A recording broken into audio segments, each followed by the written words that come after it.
Assalamualaikum warahmatullahi wabarakatuh. Sebelum kita mulai materi pada pagi hari ini, ada beberapa hal yang ingin saya sampaikan. Perkenalkan, nama saya Ari Wibowo Kurniawan. Posisi saat ini saya diberikan amanah sebagai Kasubdit Program dan Evaluasi Direktorat Pembinaan SMK. Eh, Sebagai jawaban terhadap bagaimana sih kita membina SMK rujukan, ada beberapa hal yang akan saya sampaikan melengkapi kick off yang Bapak Direktur lakukan pada minggu lalu. Eh, Bapak Ibu, dalam mengelola sekolah di Indonesia, khususnya SMK, kita ini saat ini posisinya pada bulan Juli lalu terdata bahwa di Indonesia ada 13.167 SMK. Namun saat ini angka itu sudah bergerak menjadi 13.600-an. Tidak mudah bagi kita, khususnya Direktorat Pembinaan SMK, untuk mengelola sekolah dengan jumlah yang cukup besar. Oleh karena itu, ada beberapa mekanisme rekayasa pengelompokan untuk pembinaan mutu SMK. Yang pertama adalah SMK rujukan. Ini sebagai SMK jangkar, SMK yang pertama. Ini diharapkan nanti bisa menjadi model atau memandu sekolah-sekolah yang ada di bawahnya. Sekolah yang pertama adalah sekolah yang terkait dengan sekolah rujukan dengan jumlah siswa 1.000. Kenapa dengan jumlah 1.000 kita pilih?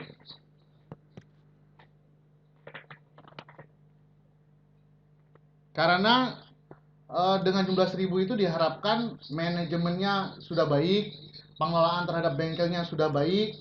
Nah, nanti sekolah yang lainnya bisa meniru untuk sekolah tersebut. Walaupun memang tidak ideal. Balik lagi. Tidak ideal, artinya masih banyak kekurangan. Oleh karena itu memang saat ini Direktorat belum mengeluarkan namanya SK SMK rujukan. Yang ada baru adalah SMK calon SMK rujukan. Indikator yang mudah bagi kami adalah menentukan untuk sekolah calon rujukan adalah jumlah sekolah itu memiliki jumlah siswa 1.000. Nah, dengan jumlah 1.000 diharapkan punya bengkel yang lebih besar, punya peralatan yang lebih banyak, pengelolaan manajemennya lebih baik. Nah, kemudian di bawahnya, satu level di bawahnya adalah SMK reguler. Nah, SMK reguler adalah SMK dengan jumlah siswa 600 sampai 1.000. Di Indonesia itu ada 873 SMK yang kategori reguler. Nah, ini SMK reguler ini jika siswanya lebih dari 1.000 dia bisa masuk ke dalam SMK rujukan. Nanti membantu bersama-sama kami membantu untuk membina sekolah-sekolah yang ada di bawahnya. Kemudian di level bawahnya lagi itu siswa dengan jumlah 200 sampai 600. Itu ada 3.127 SMK. Ya. Ini sekolah yang baru berkembang. Yang terakhir adalah sekolah yang paling bawah, yaitu sekolah yang dikategorikan konsorsium, yaitu sekolah yang memang jumlah siswanya kurang dari 200. Nah, mengapa kami harus melakukan rekayasa pengelompokan mutu seperti ini? Supaya daya jangkau anggaran yang ada di Direktorat Pembinaan SMK ini bisa dirasakan oleh seluruh sekolah. Saat ini memang semua sekolah sudah mendapatkan BOS, tetapi belum semua sekolah juga mendapatkan bantuan peralatan secara memadai. Oleh karena itu, jika dikelompokkan dengan mekanisme ini, kita akan bisa menjangkau sekitar 3.273 sekolah saja. Oleh karena itu, kenapa harus 200? Karena biasanya secara kita melakukan riset segala macamnya, sekolah dengan kapasitas 600 itu baru bisa break even point. Ketika sekolah bisa break even point artinya sekolah itu tidak terlalu melulu memikirkan berapa pendapatan yang didapat, berapa pengeluaran segala macamnya. Dia sudah bisa mulai memikirkan mutunya. Nah, untuk sekolah-sekolah yang kecil ini kita harapkan bisa bergabung menjadi satu konsorsium, 10 sekolah gabung, nanti ada satu leader, nanti bantuan diluncurkan ke konsorsium tersebut.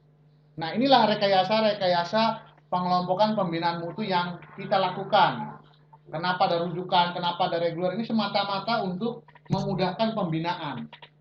ya, memudahkan pembinaan, ya. Bayangkan saja dari 13.167 sekolah SMK itu yang jumlah sekolahnya di bawah 200 itu ada 7.517. Artinya hampir 60% itu sekolah-sekolah kecil. Sekolah-sekolah kecil. Nah, inilah yang harus kita bina, nanti binaannya cara berjenjang. Bagaimana cara kita membina sekolah rujukan? Ya, memang belum direktur bina SMK belum secara intens untuk bisa mengelola sekolah rujukan secara intensif. Tetapi kita punya etikat, kita punya keinginan untuk bisa membina secara reguler. Salah satunya adalah mekanisme video conference ini. Kita akan coba secara reguler, secara konsisten melaksanakan ini. Dari sisi metode ini sebenarnya bukan barang baru di SMK karena memang SMK sudah mengembangkan video conference ini sudah lama. Tetapi yang belum kita temukan adalah kekonsistenan. Ya, kekonsistenan untuk menjaga agar program ini bisa kredibel dan bisa terus-menerus. Mengapa metode ini kita gunakan? Yaitu tadi prinsip kita menggunakan, mohon maaf ini bisa saya pindah dulu.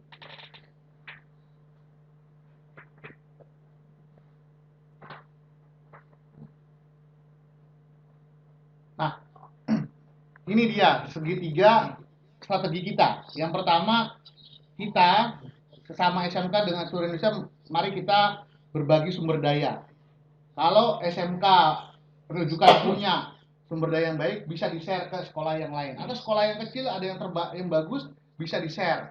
Itu prinsipnya kita harus bisa berbagi sumber daya. Kemudian juga kita bisa mengintegrasikan proses itu sehingga proses itu efisien. Ya, yang terakhir adalah harus ada TIK. Nah, metode TIK ini adalah metode yang efektif untuk bisa secara cepat, ya, secara cepat untuk mengembangkan atau menyebarkan informasi ataupun ilmu pengetahuan yang ada. Beberapa revitalisasi yang sudah kita lakukan terhadap TIK yang memang belum sempurna. Pertama, semua jalur komunikasi penyebaran informasi satu pintu yaitu melalui website PSMK Kemdikbud.go.id, ya, supaya resmi dan tidak ada penipuan.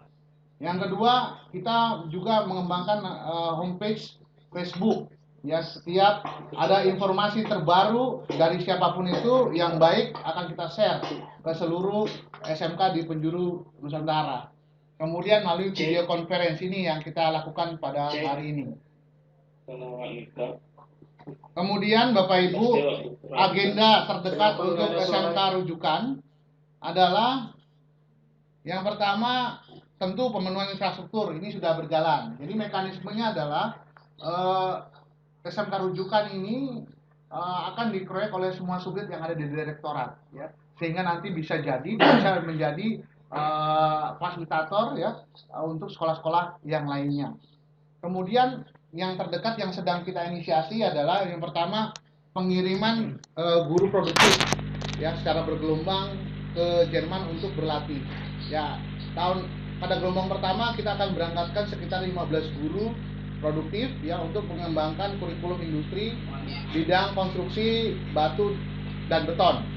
Itu insya Allah kalau tidak ada halangan kita akan berangkatkan tanggal 15 sampai Desember. Jadi semua pada tahun ini anggaran di backup oleh Direktur Pembinaan SMK. Kemudian nanti gelombang kedua bidang otomasi industri, dan yang gelombang yang ketiga adalah bidang welding atau permesinan. Nah, program ini akan kita berlanjut pada tahun 2017. Mungkin 2017 kita akan menggunakan pola sharing.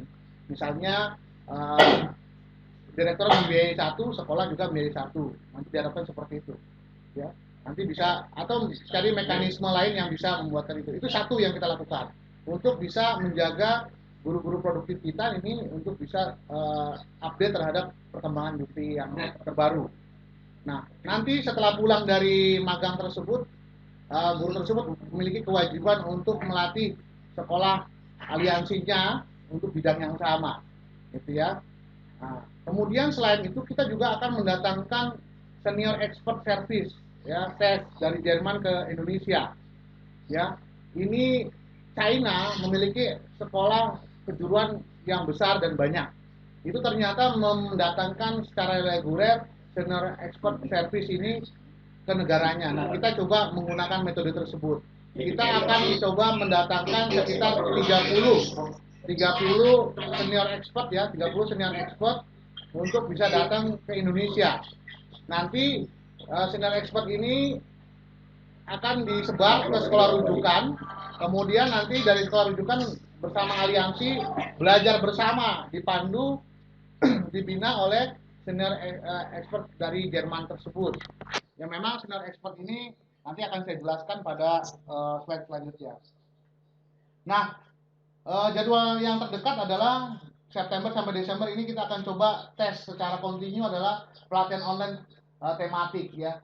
Pelatihan online tematik yang sifatnya nanti kita coba undang narasumber, misalnya hari ini kita tentang Dapodik. Kenapa Dapodik? Jangan sampai nanti sekolah rujukan itu tidak paham, tidak tahu bagaimana mengelola data. Nah, nanti kalau sudah bisa mengelola data, nanti sekolah aliansinya, sekolah reguler bisa menginduk untuk belajar bersama, memecahkan permasalahan bersama gitu ya, tanpa harus misalnya pelatihan ke Jakarta. Cukup teman-teman nanti dipandu melalui online. Ya, minggu depan tentang misalnya kurikulum terbaru nanti akan disampaikan oleh Kasubdit kurikulum.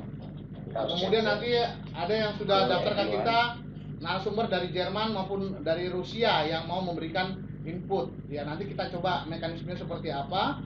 Kemudian kalau memang oke, berjalan 3 bulan ini ke depan kita tingkatkan levelnya. Levelnya tidak hanya tematik, tapi kita lebih kepada pelatihan online, misalnya kejuruannya. Sambil kita memantapkan metode, mekanisme video conference. Misalnya ada SMK yang terbaik di SMK rujukan, mau memberikan tadi resource sharing, memberikan informasi, mau mengajarkan terkait dengan perkembangan misalnya mesin CNC terkini. Bisa saja mereka nanti bisa dikirimkan ke situ kan gitu. Ya, itu yang kita lakukan, bagaimana mengelola pembinaan mutu di luar bantuan-bantuan yang ada. Ke depan Bapak Ibu, kenapa metode ini digunakan? Negara kita ini sedang sulit anggaran. Ya, kemungkinan penggunaan untuk biaya tatap muka itu juga akan pasti dikurangi. Oleh karena itu metode ini akan kita coba kembangkan lebih efektif sehingga nanti bisa berjalan dengan efisien. Kalau secara jadwal, ini jadwal, silakan dari sekolah rujukan yang memiliki kemampuan dan kompetensi yang baik yang bisa disebarkan ke seluruh Indonesia akan kami undang untuk bersama-sama kami untuk bisa memberikan materinya. Silakan, nanti kita akan berikan sertifikasi dari direktorat sebagai pengakuan, sebagai untuk menambah nilai kum untuk tunjangannya. Mungkin itu prolog dari saya. Sebelum itu nanti saya coba paparkan sekitar 5 menit untuk masalah SES. Sebentar, saya akan paparkan.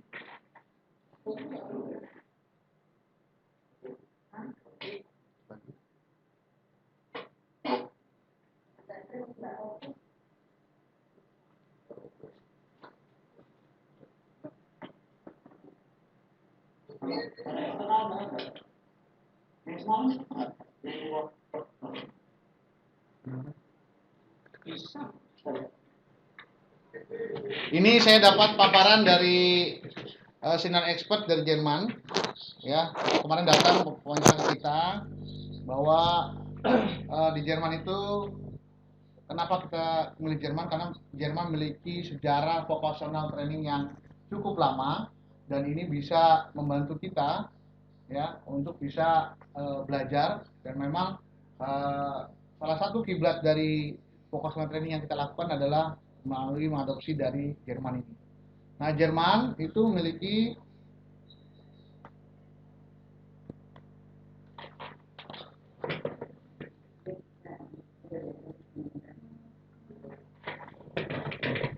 ya, ini mungkin Bapak bisa nanti bisa melihat Jerman adalah negara yang kuat dengan vokasionalnya. Saat ini Jerman generasi mudanya itu hampir sedikit ya. Oleh karena itu Jerman itu banyak menerima pengungsi dari Suriah. Dari Timur Tengah diharapkan bisa mengisi lini menengahnya. Namun setelah diterima ternyata ada yang diterima itu tidak seluruhnya pendidikan berusia produktif, kebanyakan orang tua ataupun anak-anak. Nah, Indonesia memiliki chance sebagai salah satu negara yang bisa mensuplai tenaga menengah untuk Jerman. Oleh karena itu, hubungan dengan Jerman pun mulai dipererat, ditandai dengan kunjungan Pak Presiden ke Jerman.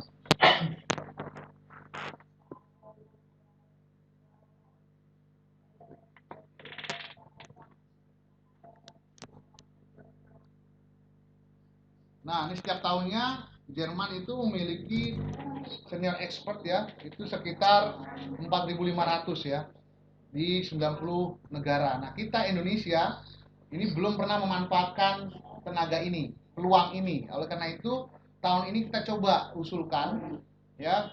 Kami sudah melayangkan surat ke beberapa sekolah rujukan untuk bisa mengisi formulir SES, nanti akan kita kirim ke Jerman untuk memesan tenaga ahli yang bisa mendampingi sekolah rujukan.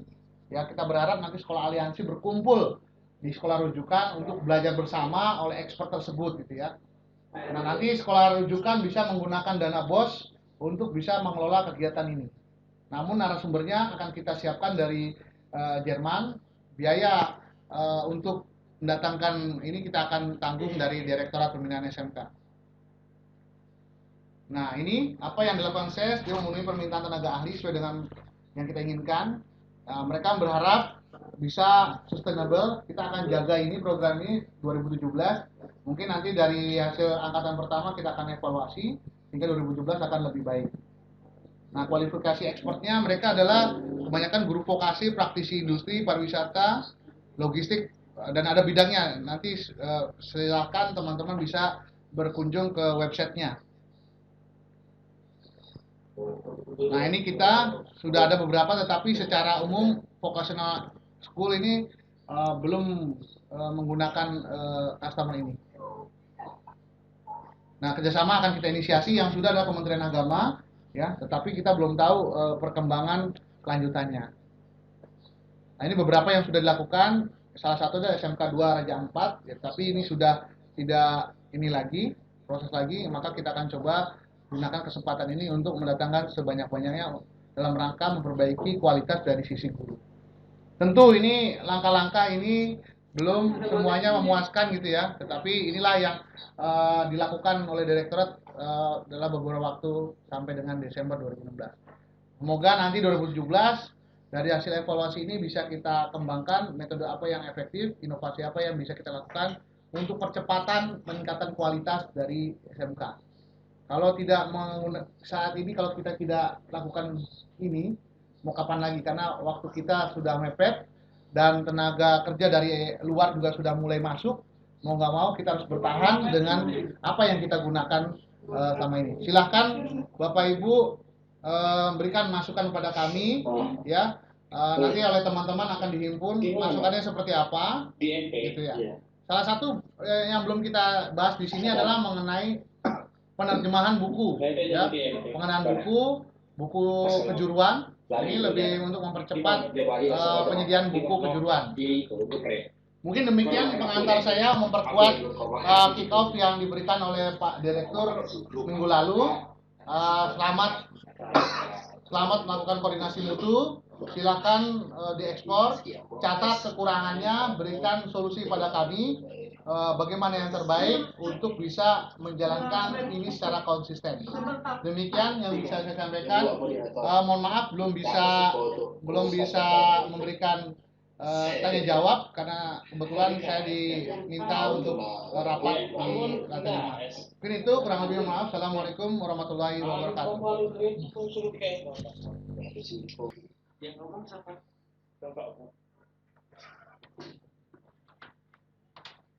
Baik Bapak Ibu, teman-teman dari SMK Rujukan se-Indonesia, kita mulai materi kita. Tapi sebelumnya demi kelancaran untuk acara kita ini, mohon Bapak Ibu secara teknis di-mute suaranya agar tidak mengganggu untuk penyampaian materi dan teman-teman yang lainnya. Oke, akan kita mulai. Bapak-Ibu sekalian, pertama perkenalkan, saya Andi Purwanto dari Dijen Digasmen yang kebetulan sampai sekarang ditugasi menjadi salah satu tim helpdesk dari pendataan Dapodik. Maka kaitannya untuk saat ini tadi sudah disampaikan oleh Pak Ari Wibowo secara tematik. Tema kita untuk hari ini adalah materinya membahas masalah pemutakhiran data Dapodik tahun pelajaran 2016-2017. Bapak Ibu sekalian, Bapak Ibu sebagai SMK rujukan tentunya diharapkan selain dapat melakukan pendataan dengan benar melalui aplikasi Dapodik, tentu diharapkan juga dapat membina minimal sekolah aliansi di bawah binaannya dan utamanya juga kepada sekolah-sekolah di sekitarnya di daerah masing-masing. Maka materi yang kami sampaikan akan bersifat umum. Bisa jadi materi ini di antara Bapak Ibu SMK rujukan sudah mengetahui, memahami. Jadi nanti untuk lebih pendalaman dan menjadi bekal bagi Bapak Ibu dalam melakukan pembinaan kepada SMK aliansi maupun sekolah-sekolah di sekitarnya. Baiklah, kita mulai. Jadi pembahasan kami akan spesifik akan menggunakan basis pemahaman menggunakan versi baru Dapodik 2016.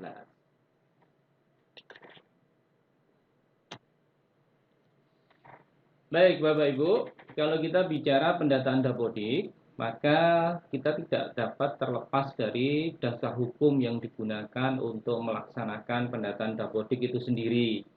Maka Bapak Ibu sebagai SMK rujukan, utamanya adalah operator Dapodik, tentu seyogyanya memahami apa itu regulasi dasar pelaksanaan pendataan Dapodik, yaitu yang tertuang di dalam Permendikbud nomor 79 tahun 2015. Di sana diatur berbagai pengertian, mekanisme maupun pemanfaatan, pelibatan masing-masing unsur dalam menyelesaikan pendataan ini.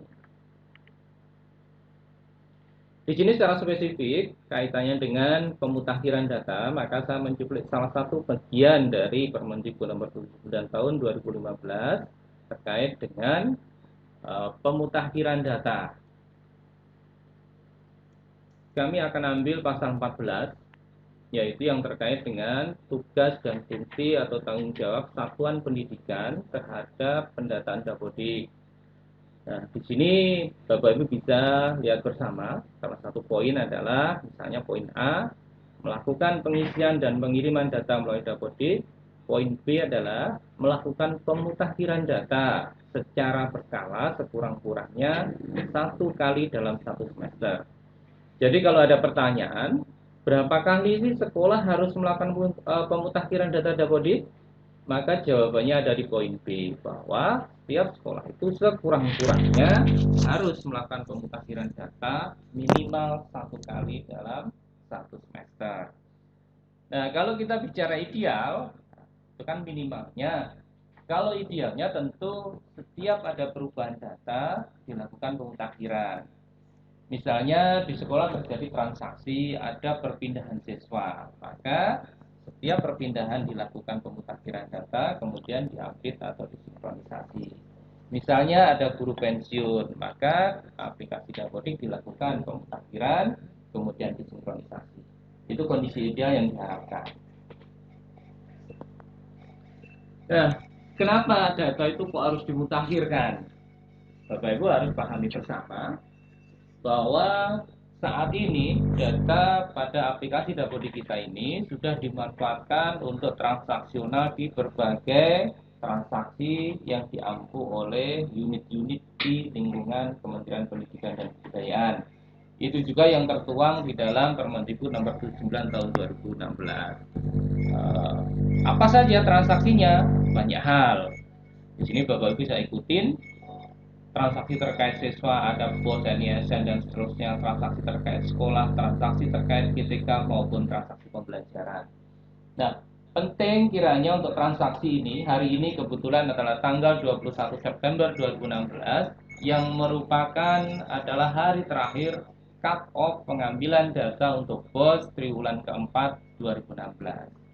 Nah, tentu hari ini Bapak Ibu, secara umum teman-teman sekolah dan secara khusus operator dapodik harus menyiapkan diri mengecek data sedemikian rupa, memastikan bahwa data di dalam aplikasi dapodiknya sudah dilakukan pemutakhiran data, karena nanti malam tepat jam 12 malam akan dilakukan pengambilan data yang nanti akan dibagikan menjadi dasar penerbitan SK pos triwulan 4. Nah, secara basic kita akan sedikit mengulas kembali perjalanan dari aplikasi kita, di mana di masa sebelumnya kita mengenal ada aplikasi perjenjang pendidikan, di mana kita mengenal ada jenjang pendidikan dasar dan jenjang pendidikan menengah. Dan untuk saat ini aplikasi tersebut sudah dijadikan satu. Maka kita mengenal sekarang ada aplikasi baru yang diberi nama dengan aplikasi Dapodik versi 2016. Apa sih yang baru pada aplikasi Dapodik 2016? Tentu Bapak Ibu sudah ketahui bersama bahwa aplikasi Dapodik 2016 ini adalah penyatuan front end aplikasi yang dipasang di sekolah, yang dulunya dikenal ada aplikasi Dapodik untuk SD, SMP, SLB, kemudian ada aplikasi Dapodik untuk SMA dan SMK. Maka saat ini dua aplikasi tersebut sudah dilebur menjadi satu dengan nama aplikasi Dapodik versi 2016. Maka satu aplikasi ini dapat digunakan bersama mulai dari jenjang SD, SMP, SLB, SMA, dan SMK. Nah, apa yang diharapkan dengan penyatuan ini? Di lapangan Bapak Ibu diharapkan dapat lebih intens, lebih efektif dalam melakukan komunikasi, berkolaborasi, maupun berkonsultasi. Karena basic aplikasinya sama, maka Bapak Ibu akan bisa duduk bersama, belajar bersama, mengerjakan bersama dengan operator mulai dari SD, SMP, SMA, SMK. Maka secara teknis, fitur-fitur di dalamnya maupun karakter secara teknis akan mirip dan bahkan sama. Itu diharapkan akan lebih efektif. Walaupun secara teknis memang ada konsekuensi lain. Dengan penyatuan teknis ini, tentu konsekuensinya memang dari sisi teknis aplikasi akan lebih rumit. Nah, ini salah satu pembaruan yang dilakukan adalah penyegaran dari sisi tampilan front end. Bapak Ibu akan bisa amati dari sisi tampilan aplikasi mengalami perubahan, beberapa menu lokasinya dipindah dan sebagainya. Tapi saya yakin Bapak Ibu tidak akan mengalami kesulitan karena cukup mudah dipahami perubahan dari aplikasi yang lama dan aplikasi yang baru. Kemudian ada yang perubahan lagi yang cukup mendasar adalah dalam metodologi registrasi, di mana di versi-versi sebelumnya Bapak Ibu teman-teman mengenal registrasi secara offline, yaitu dengan mendownload profil terlebih dahulu. Nah, dengan pada versi aplikasi 2016 ini maka disediakan pilihan dua. Registrasi dapat dilakukan secara offline seperti biasanya, yaitu dengan mendownload profil sebelumnya, maupun dapat dilakukan registrasi secara online, di mana tidak diperlukan mendownload profil. Tapi tentu untuk dapat melakukan registrasi online diperlukan daya dukung, infrastruktur dan jaringan internet yang stabil. Maka silahkan lakukan sesuai dengan kondisi daya dukung di sekolahnya masing-masing. Kemudian untuk generate profil. Nah, ini juga ada hal baru. Di masa lalu, di versi-versi lama, Bapak Ibu untuk menjalankan aplikasi Dapodik menggunakan satu kunci yang kita kenal bersama namanya kode registrasi. Mana kode registrasi untuk SMK di sistem yang lama, Bapak Ibu ditaruhnya kode registrasi itu ada di sistem kita, ada di sistemnya PDSP, yaitu di SDM.data. Akan tetapi di sistem yang baru sekarang dibantu, jadi ada dua sistem yang diaktifkan. Selain Bapak Ibu dapat mengambil kode registrasi di SDM.data, juga dapat meminta kode registrasi kepada operator KKR Dadik di Dinas Pendidikan Kabupaten Kota. Tapi ada satu pengamanan tambahan baru, di mana kalau di versi-versi sebelumnya Bapak Ibu cukup menggunakan kode registrasi, maka di versi baru ini Bapak Ibu selain kode registrasi juga diminta untuk memasukkan user dan password.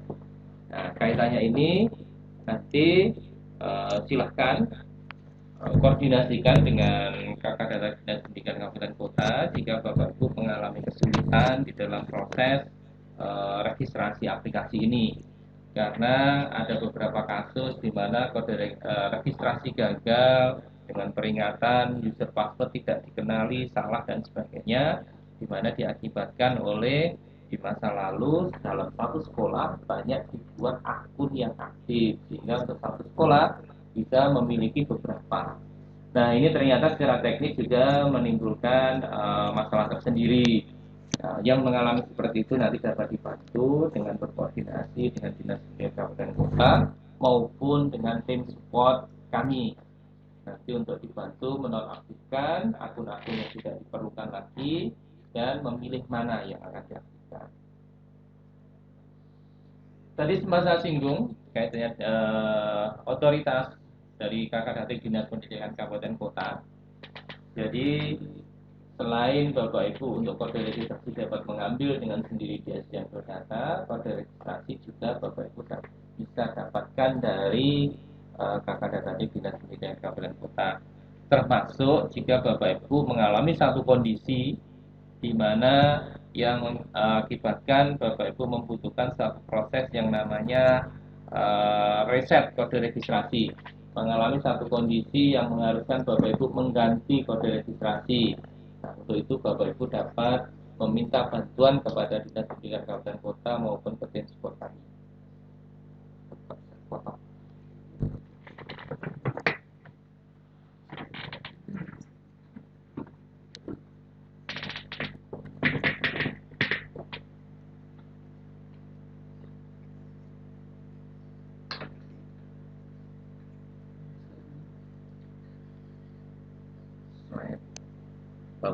Yang 10 gitu.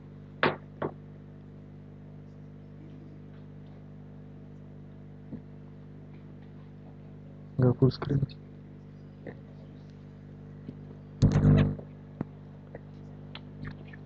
Baik, selain kaitannya penonaktifkan kode registrasi, Bapak Ibu juga dapat meminta bantuan ke Dinas Pendidikan Kabupaten Kota kaitannya dengan masalah akun. Akun, misalnya di sekolah terjadi pergantian operator. Maka kalau terjadi pergantian operator, pastinya terjadi pergantian akun. Menonaktifkan akun operator lama dan mengaktifkan akun operator baru. Nah, untuk mengaktifkan akun operator baru inilah Bapak Ibu dapat menghubungi Dinas Pendidikan Kabupaten Kota maupun ke tim support kami. Kemudian yang baru lagi pada aplikasi Dapodik 2016 adalah terkait dengan mekanisme input data atau memasukkan data PTK baru. Nah, yang perlu Bapak Ibu pahami, yang dimaksud dengan PTK baru dalam hal ini adalah PTK yang benar-benar baru mulai bertugas. Artinya belum pernah tercatat secara teknis, belum pernah tercatat di Dapodik sekolah manapun. Jadi, belum pernah tercatat di Dapodik sekolah manapun.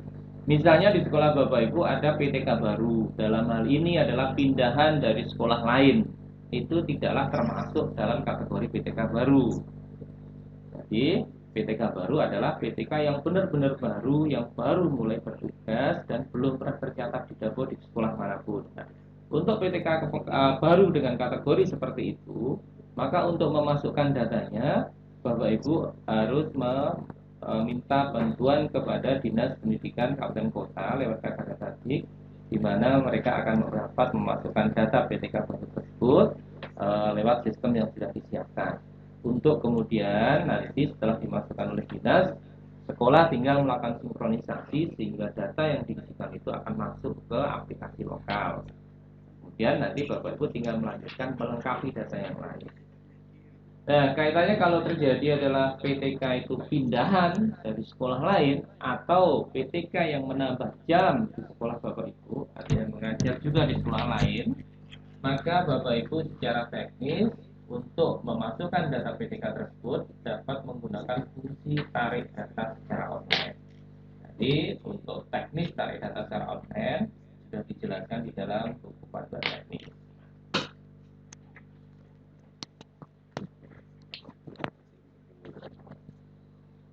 Nah, ini mekanisme yang tadi sudah saya jelaskan. Jadi kaitannya dengan mekanisme tambah BPK baru, maka Bapak persiapkan berkas-berkas yang dibutuhkan sesuai dengan SK pengangkatan atau mutasi BPK di masing-masing daerah. Silakan dibawa ke dinas pendidikan untuk dimasukkan ke sistem yang sudah disediakan. Kemudian yang baru lagi pada aplikasi 2016 adalah pada aplikasi front end sudah disediakan fitur yang memungkinkan teman-teman operator memasukkan file gambar dari operator dan juga gambar dari sekolahnya masing-masing. Jadi memang walaupun file gambar yang dimasukkan itu masih tersimpan di database lokal dan tidak termasuk data yang dikirim ke server. Kemudian yang baru lagi di aplikasi Jabri 2016 adalah adanya fitur untuk memasukkan data-data terkait dengan sekolah aman. Nah, ini cukup banyak pertanyaan dari teman-teman sekolah yang bertanya terkait apa itu sekolah aman. Nah, kalau Bapak Ibu ingin mempelajari lebih lengkap apa itu sekolah aman, silakan Bapak Ibu dapat unduh dan pelajari Permendikbud nomor 82 tahun 2015. Di mana Bapak Ibu akan mendapat penjelasan secara lengkap apa itu sekolah aman. Nah, di mana poin-poin parameternya akan ada di dalam aplikasi ini. Di mana ada satuan tugas, kemudian ada papan informasi, kemudian ada SOP dan sebagainya. Komponen-komponen yang ada di dalam Permendikbud nomor 82 tahun 2015 itulah yang kemudian dimonitor dengan data-data yang Bapak Ibu masukkan lewat fitur aplikasi Dapodik ini. Kemudian yang baru lagi adalah pembaruan dari fitur sanitasi. Nah, ini lumayan banyak pembaruannya. Bapak Ibu silakan diupdate. Bisa jadi Bapak Ibu sudah merasa melengkapi data ini di versi-versi sebelumnya dan merasa sudah melakukan salin data di tahun pelajaran 2016-17. Tapi Bapak Ibu kalau cek kembali pasti akan banyak atribut-atribut baru yang memang tambahan baru yang belum Bapak Ibu lengkapi. Jadi silakan ditambahkan.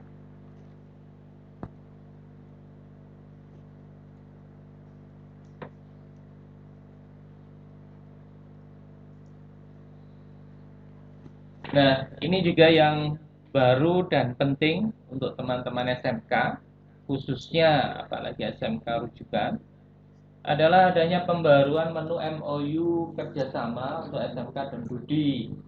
Di mana di versi 2016 ini menu ini akan jauh lebih lengkap dan lebih detail. Bapak Ibu kembali yang kemarin sudah melengkapi data ini, silahkan dilanjutkan karena akan ada fitur-fitur baru yang pasti belum Bapak Ibu lakukan atau belum ada fitur itu di versi sebelumnya.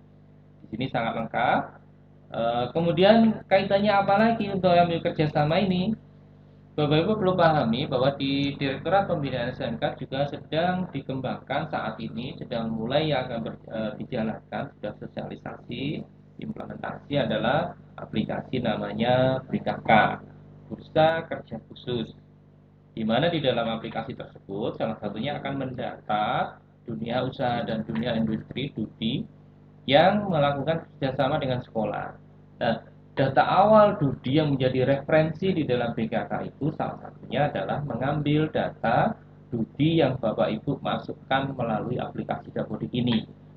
Maka silahkan diupdate, dilengkapi data DUDI-nya, di mana itu nanti akan menjadi masukan referensi bagi aplikasi BKK yang nanti akan segera juga diimplementasikan di SMK.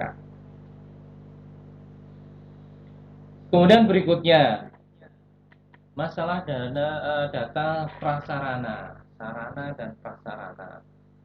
Juga ada perubahan baru terkait dengan data sarana.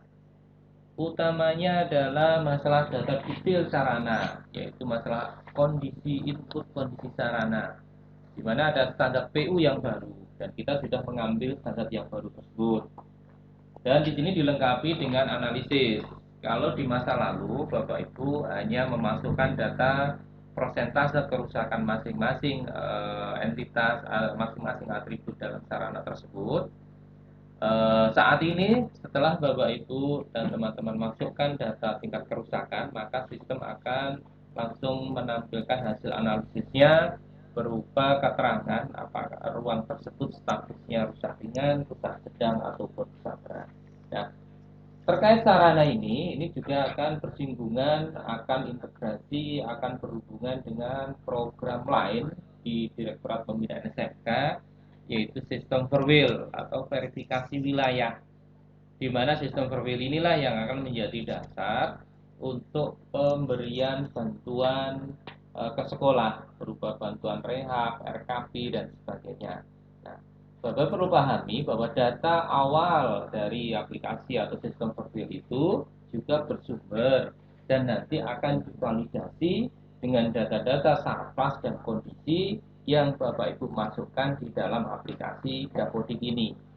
Maka silakan lengkapi aplikasi Dapodik, lengkapi aplikasi Verwil yang nantinya akan bermuara terhadap bantuan-bantuan yang akan diberikan oleh Direktorat Pembinaan SMK kepada sekolah Bapak Ibu sekalian.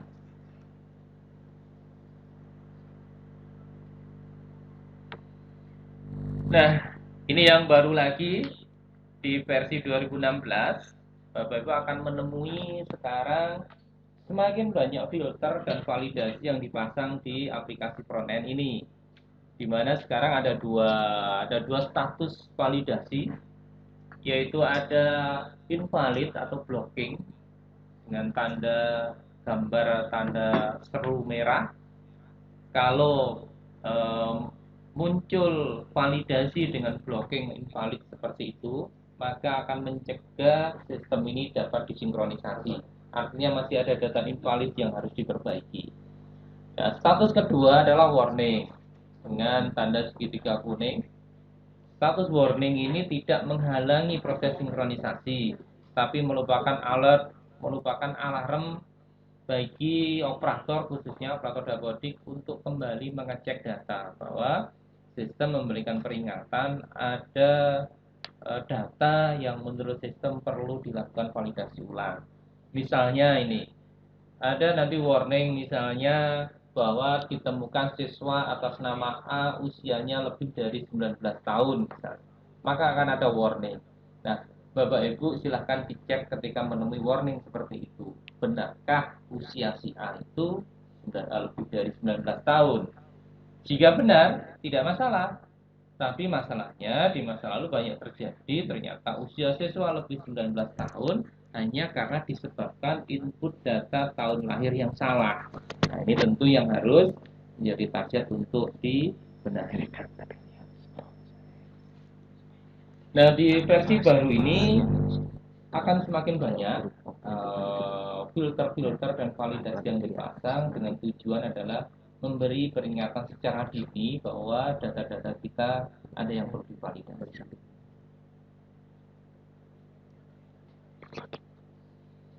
Nah, sekarang versi baru 2016 itu sendiri sudah berkembang. Jadi sudah ada turunannya. Beberapa waktu yang lalu sudah dirilis 2016A dan beberapa waktu yang lalu baru saja dirilis kembali versi 2016B. Nah, maka diharapkan Bapak Ibu untuk saat ini silahkan aplikasinya diupdate ke versi terbaru, yaitu 2016B bagi yang belum melakukan. Nah, bagaimana caranya untuk update ke versi baru 2016B? Untuk versi 2016B disediakan 3 cara untuk Bapak Ibu dan teman-teman dapat melakukan proses update ke versi baru. Cara pertama, Bapak Ibu dapat melakukan pembaruan secara online. Jadi, secara otomatis, secara online, versi akan diupgrade menjadi versi baru. Nah, untuk pembaruan secara online sudah disediakan fitur di dalam aplikasi frontend-nya, silahkan masuk ke pengaturan dan cek pembaruan. Tapi kembali, untuk dapat melakukan ini tentu dibutuhkan daya dukung, yaitu berupa jaringan internet yang cukup stabil dari sekolah Bapak Ibu. Cara kedua yang dapat dilakukan adalah dengan mendownload file updater. Jadi ada file updater yang dapat Bapak Ibu unduh dulu, kemudian file updater itu dapat diinstal di dalam komputer di mana aplikasi Dapodiknya terinstal. Lalu ada pertanyaan lain, Pak, kalau saya masih menggunakan versi awal 2016, apakah langsung bisa menjadi 2016B tanpa melalui 2016A? Jawabannya adalah bisa. Jadi bagi Bapak Ibu yang masih menggunakan versi 2016 versi awal maupun yang sudah menggunakan versi 2016A dapat melakukan update ke versi 2016B baik melalui pembaruan secara online maupun menggunakan file updater. Nah, cara yang ketiga adalah installer. Bapak Ibu, versi 2016B juga menyediakan fresh installer.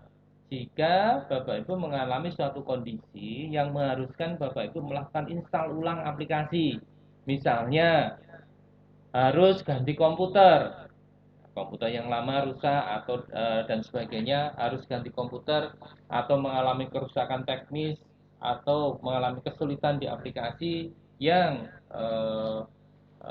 solusinya yang bisa dijalankan adalah dengan install ulang, maka Bapak Ibu dapat langsung menggunakan installer dari 2016B ini. Dengan catatan Bapak Ibu, kalau mau melakukan install ulang, pastikan bahwa dari versi sebelumnya atau dari instalan sebelumnya, Bapak Ibu sudah melakukan sinkronisasi. Tujuannya apa? Agar hasil kerja terakhir yang dilakukan sudah terkirim di server. Sehingga ketika diinstal baru, maka pekerjaan terakhir tersebut sudah masuk ke sistem dan dapat dilanjutkan. Itu yang menjadi poinnya. Jadi ada 3 hal yang semua bisa Bapak Ibu lakukan. Apa saja yang baru di 2016B? Nah, ini cukup banyak. Jadi pembaruan maupun perbaikan yang dilakukan oleh tim pengembang pada versi 2016B tidak lepas dari laporan-laporan yang Bapak Ibu kirimkan ke kami. Jadi cukup banyak laporan yang masuk.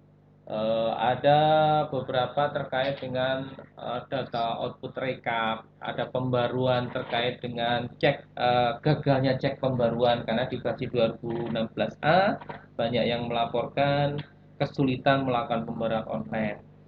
Kemudian juga ada pembaruan untuk SMA, ada pembaruan untuk SMK terkait dengan beban mengajar. Kemudian ada penambahan rekap dan sebagainya, banyak sekali. Untuk perbaikan juga ada perbaikan-perbaikan terkait dengan penghitungan jumlah siswa guru TIK kemarin, perbaikan terkait dengan masalah pembelajaran dan sebagainya, banyak sekali.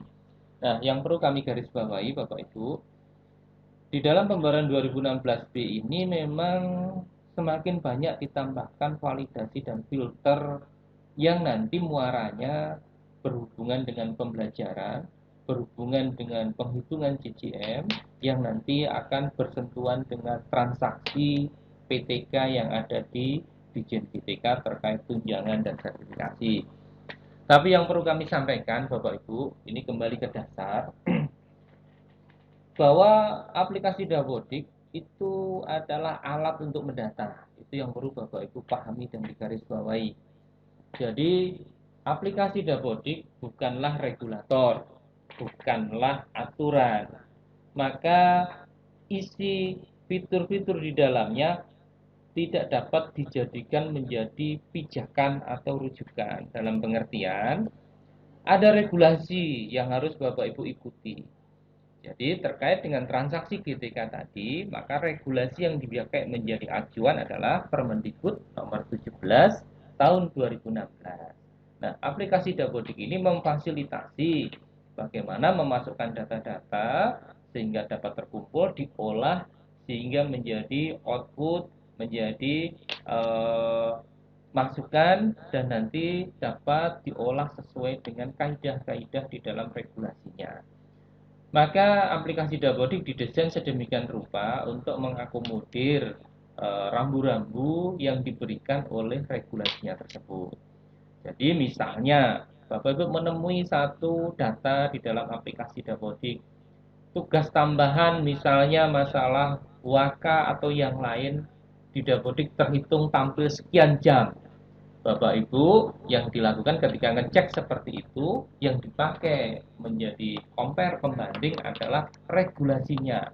Bapak Ibu ngeceknya apakah betul di dalam regulasi yaitu Permendikbud nomor 17 tahun 2016 bahwa tugas tambahan tersebut diakui sekian jam, di Dapodik menampilkan sekian jam. Jika ternyata tidak sesuai, mohon untuk dilaporkan. Jadi, Dapodik tidak akan berhadapan-hadapan dengan regulasi. Jika Dapodik ternyata di dalam teknisnya ada kesalahan yang memungkinkan muncul rekap atau data yang tidak sesuai regulasinya, maka tentu akan dilakukan penyesuaian dan perbaikan. Jadi kembali garis bawahnya, aplikasi Dapodik adalah fungsinya alat untuk mendata. Jadi bukan regulator. Itu yang perlu digarisbawahi, Bapak Ibu sekalian.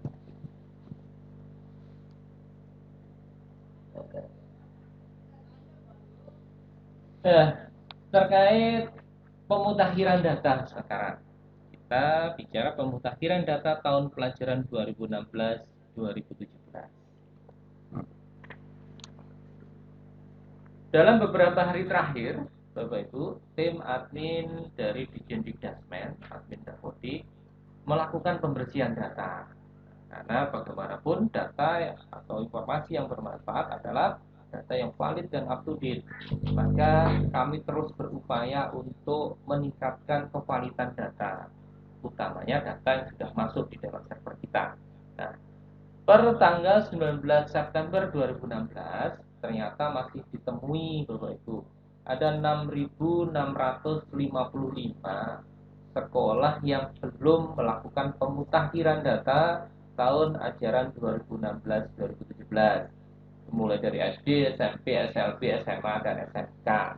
Nah, dari 6.655 itu setelah kita telusur ternyata terdapat 598 SMK yang belum melakukan sinkronisasi atau pemutakhiran data. Bapak Ibu, utamanya SMK rujukan, tolong dibantu untuk ngecek datanya, baik sekolahnya sendiri, sekolah aliansinya, maupun secara umum sekolah-sekolah di sekitarnya. Silakan dicek di laman kami di dapur.dikdasmen.kemdikbud.go.id. Kami sudah publikasi list atau daftar sekolah-sekolah yang belum melakukan sinkronisasi itu. Karena apa dampaknya jika belum melakukan pemutakhiran data tahun pelajaran 2016-17 ini? Tentu akan sangat berdampak kepada transaksi-transaksi yang akan berlangsung. Transaksi apa saja? Banyak sekali. Yang segera akan menjelang ini berlaku, diambil datanya adalah terkait transaksi BOS. Yang sebentar lagi juga akan diambil datanya terkait PIP. Sekarang sudah proses berjalan ada terkait bantuan. Yang juga menjelang akan diambil datanya ada terkait tunjangan guru. Semua transaksi tersebut nanti akan mengambil basis data dari data tahun pelajaran 2016-2017. Jadi apa yang harus dilakukan? Bapak Ibu, jika masuk di dalam list daftar sekolah yang belum update data ini, maka harus segera melengkapi dan melakukan sinkronisasi data Dapodik tahun pelajaran 2016-2017. Kemudian berikutnya ada proses lain yang juga harus Bapak Ibu segera lakukan. Selain dari aplikasi Dapodik itu sendiri, kita pahami bersama bahwa Dapodik adalah sistem pendataan Dapodik adalah bagian dari sistem pendataan besar Dapodik yang ada di Kementerian Pendidikan dan Kebudayaan, di mana tidak hanya melibatkan unit Dirjen Dikdasmen, tapi juga unit-unit yang lain, utamanya adalah pengelola data, yaitu PDSPK, Pusat Data dan Statistik Pendidikan dan Kebudayaan. Nah, data-data yang Bapak Ibu sudah masukkan ke aplikasi Dapodik dan disinkronisasi, maka data tersebut akan masuk ke sistem ODS-nya di PDSP. Nah, di sana akan dilakukan validasi data. Terkait nanti juga transaksi di sana adalah terkait penerbitan NISN, penerbitan NUPTK, termasuk validasi NPSN dan sebagainya. Maka setelah Bapak Ibu menyelesaikan data di aplikasi Dapodik dan update tahun pelajaran 2016-17, maka Bapak Ibu dapat melanjutkan dengan melakukan menuntaskan proses yang namanya Perpal PD terkait dengan validasi data peserta didik, dengan Perpal PTK terkait dengan validasi data PTK dan seterusnya. Nah, di sini kami berikan alamat-alamatnya. Kami tidak akan bahas teknis bagaimana Perpal PD dan Perpal PTK. Secara umum Bapak Ibu dapat pelajari panduan dan informasi seputar Perpal PD dan Perpal PTK di laman sdm.data.kemdikbud.id. Nah, ini yang penting hari ini Bapak Ibu. Ini berjalan hari ini adalah tanggal 21 September 2016 yang dimana sudah diumumkan jauh hari sebelumnya merupakan cut off POS triwulan 4. Itu juga sesuai dengan yang tertera di dalam Juknis POS 2016. Berarti nanti hari ini pukul 23.59 WIB nanti malam data dari Dapodik akan di cut off, akan diambil. Data itulah yang nanti akan menjadi dasar pencairan POS triwulan 4 tahun 2016. Maka Bapak Ibu, apabila masih ada perubahan data, apalagi yang merasa belum melakukan pemutakhiran data, masih ada waktu hari ini sampai dengan nanti malam jam 12 untuk melakukan pengiriman atau pemutakhiran data. Target minimal untuk POS, apa yang harus diupdate di dalam aplikasi kita. Pengalaman dari triwulan kemarin, ternyata cukup banyak sekolah yang mengalami masalah kendala dalam pencairan POS ini, yang muara penyebab masalahnya adalah dari masalah teknis di dalam pelengkapan pengisian data di Dapodiknya. Jadi untuk persiapan cut off POS nanti malam, Bapak Ibu cek data apa saja. Dipastikan lakukan update data untuk semester ganjil tahun pelajaran 2016-2017. Proses apa saja yang harus dilakukan pada tahap itu? 1.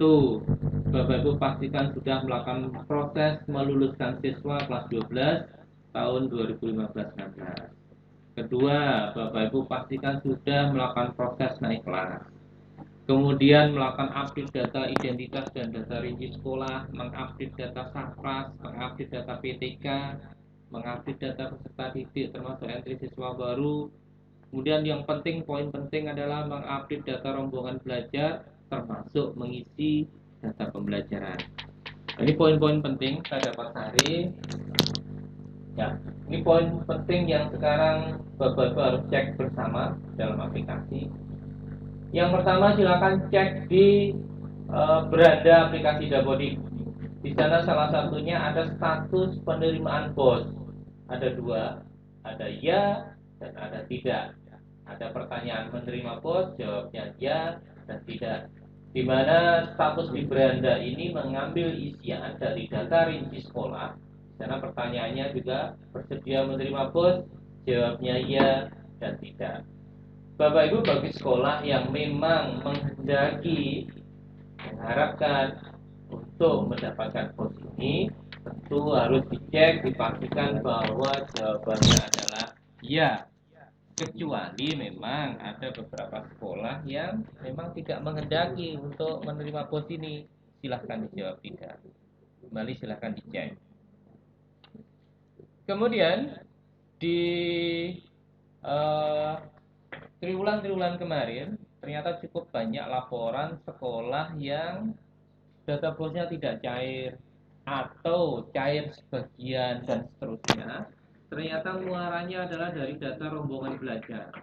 Setelah kita cek secara teknis, ternyata ada data-data rombongan belajar yang tidak terisi secara lengkap. Contoh, program atau paket keahliannya belum diisi, kurikulumnya belum diisi, atau wali kelasnya belum ditunjuk. Nah, kondisi seperti itu akan menyebabkan berpengaruh kepada POS yang diterima. Dari mana rujukannya? diingatkan kembali bahwa bos dicairkan berdasarkan data seperti yang masuk. Siswa akan dihitung adalah siswa yang aktif. Siswa yang aktif adalah yang masuk ke dalam rombongan belajar yang aktif. Kalau data-data komponen dalam rombongan belajar ada yang tidak terisi, program atau paket kurikulum atau wali kelas, itu menyebabkan rombongan belajar tersebut tidak aktif. Jadi dampaknya siswa di dalamnya juga tidak aktif. Dan itu yang menyebabkan siswa-siswa di dalam rombongan tersebut tidak terhitung di dalam sistem BOS. Kemudian berikutnya, di dalam rombongan belajar juga, pastikan jenis rombongan belajarnya adalah kelas. Kemudian siswa baru utamanya, pastikan siswanya sudah diregistrasi dan sudah dimasukkan ke dalam rombongan belajar. Kemudian dimulai di versi 2016 ada penambahan validasi lagi, yaitu menu pembelajaran yang ada di rombongan belajar. Jadi menu pembelajaran juga harus sudah diisi, walaupun dalam hal ini adalah walaupun belum selesai. Artinya Bapak Ibu dapat mulai mengisi pembelajaran walaupun belum selesai, itu Bapak Ibu tidak akan terhadang di validasinya. Jadi mohon dicermati kembali, hari ini adalah hari terakhir atau cut-off pengambilan BOS nanti malam. Tolong dicermati titik-titik kritis ini. Ini untuk memastikan bahwa BOS untuk sekolahnya nanti akan diterima dengan baik dengan jumlah yang sesuai seperti data terkini yang sekarang ada di aplikasi. Nah, cut-off berikutnya nih yang menjelang adalah cut-off KIP, di mana cut-off KIP adalah akan diambil tanggal 30 September 2016 pukul 23.59 malam. Nah, terkait KIP, apa yang harus Bapak Ibu cek di dalam sistem Dapodiknya? Beberapa waktu yang lalu sudah ada surat edaran dari Dirjen Dikdakmen mengenai hal ini, termasuk panduan pengisian kartu Indonesia Pintar ini. Kami akan ulas kembali. Bapak Ibu diminta, jadi untuk saat ini silahkan melakukan sosialisasi dan pendataan KIP dari siswa-siswinya. Silahkan diumumkan siapa saja siswa-siswinya yang telah mendapatkan KIP dan belum mendapatkan KIP. Nah, di sini ada beberapa menu. Bagi siswa yang saat ini belum atau tidak mempunyai KIP, tetapi siswa tersebut layak untuk diusulkan mendapatkan KIP karena siswa tidak mampu, inilah kesempatan Bapak Ibu untuk mengusulkan, di mana tanggal 30 September itu adalah pengambilan data, utamanya adalah usulan-usulan siswa-siswa yang belum mendapatkan KIP dan diusulkan untuk mendapatkan KIP. Jadi nanti ada beberapa perlakuan. Di sini kalau kita masuk ke teknis, silakan nanti masuk ke data rinci dari peserta didiknya. Kemudian di sana ada beberapa kolom, beberapa atribut data. Di sana salah satu yang perlu diperhatikan adalah usulan dari sekolah. Di sana ada di dalam data rinci peserta didik ada fitur usulan dari sekolah dalam kurung layak PIP. Poin nomor 1. Jadi usulan dari sekolah layak PIP inilah fitur yang digunakan untuk mengusulkan siswa yang belum memiliki KIP, tetapi dia diusulkan untuk mendapatkan KIP. Caranya bagaimana? Apabila siswa ini belum memiliki KIP dan diusulkan, maka di usulan dari sekolah layak PIP, pilihlah dia. Jadi layak mendapatkan PIP dan diusulkan. Kemudian berikutnya silakan di bawahnya, di situ ada penerima KIP, Kartu Indonesia Pintar, maka dipilih tidak, karena memang belum menerima. Jadi di usulannya dipilihnya, di penerima KIP dipilih tidak karena memang belum menerima. Jadi itu poinnya.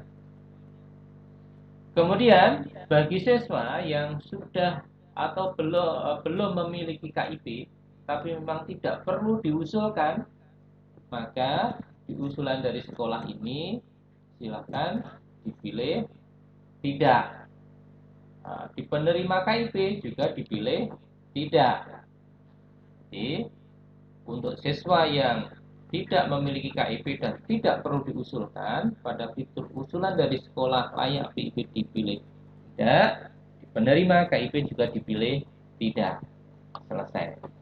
Nah, sekarang bagaimana perlakuan untuk siswa yang saat ini sudah memiliki KIP? Bagi siswa yang saat ini sudah memiliki KIP,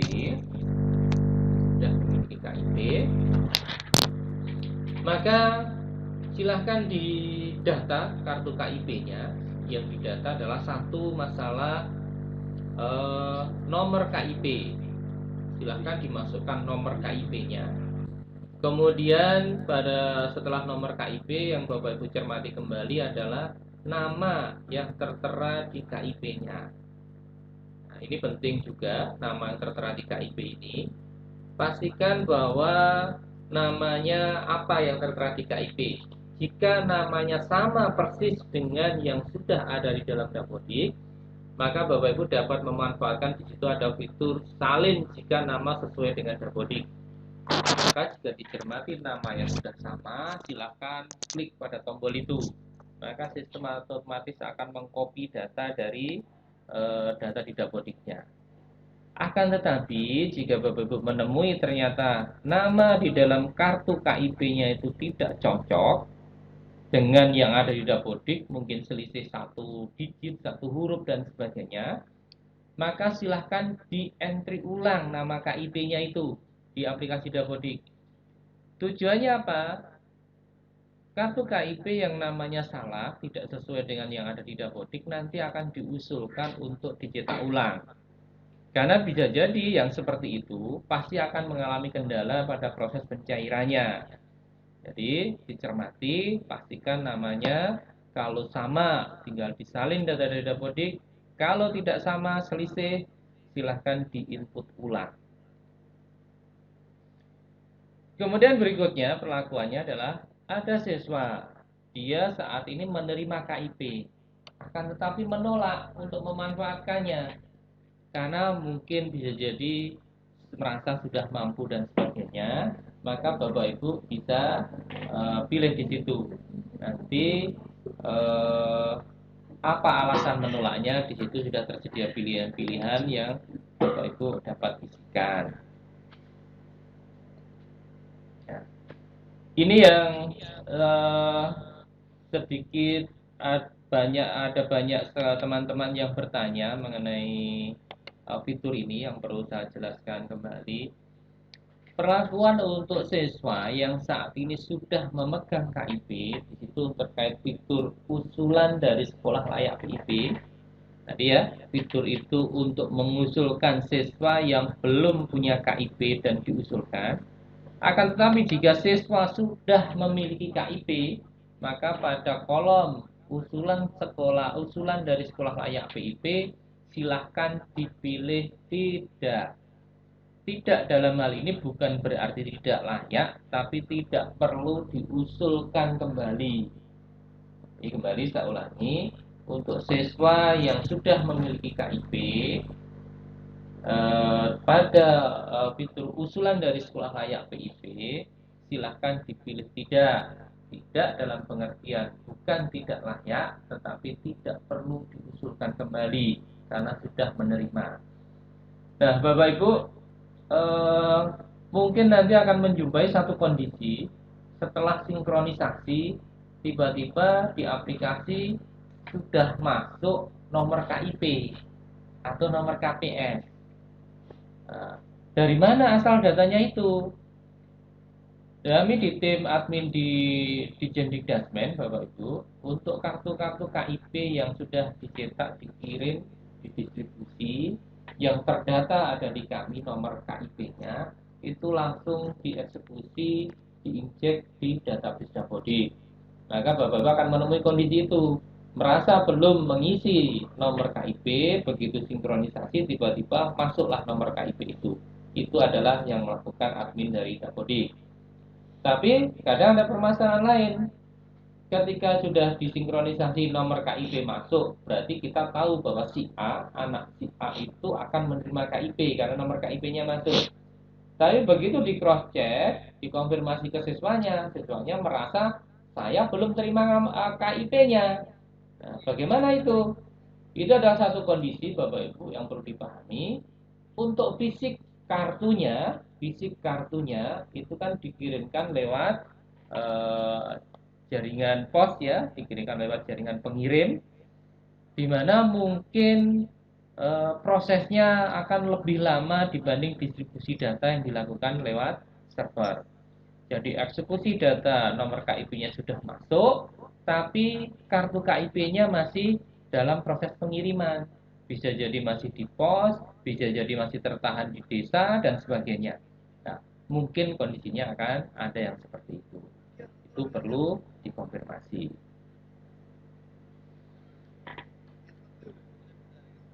Oke, ini tadi sudah saya sampaikan. Nah, ini termasuk yang sekarang dilakukan dalam beberapa hari terakhir, yaitu admin dari Dapodik melakukan pembersihan data terkait dengan peserta didik atau siswa yang datanya berganda. Nah, ini yang perlu kami sampaikan juga. Apa maksudnya peserta didik berganda? Bapak Ibu, setelah kami melakukan pengecekan ke dalam sistem untuk memvalidasi data, ternyata ditemui adanya data-data peserta didik yang identik, yang sama, di mana data siswa itu terdaftar lebih dari satu rombel di dalam satu sekolah dengan sama-sama rombel kelas. Bahkan ada yang terdata lebih dari satu sekolah untuk data yang identik. Dinamakan identik maksudnya apa? Sama ID peserta didiknya, nama, tanggal lahir, nama ibu kandung, nama ayah sampai dengan NISN. Kalau atribut data ini sama, kami meyakini bahwa ini adalah data anak siswa yang sama, artinya satu orang.